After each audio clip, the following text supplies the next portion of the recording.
Hello everyone and welcome back to the channel. Today I'm going to show you guys how to log in AT&T. So first of all, what you have to do is open a web browser of your choice.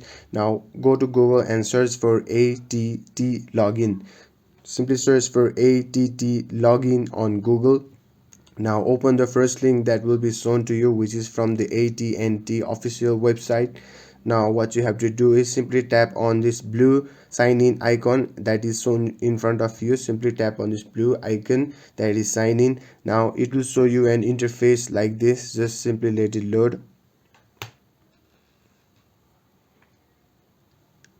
Well, as you can see, you will be asked your user ID. Simply type your user ID and after that tap continue, and it will ask you your password. After that, type your password and then hit continue, and you will be logged into your AT&T account. So there you have it. If you found this video helpful, please give it a thumbs up and don't forget to subscribe for more tutorials.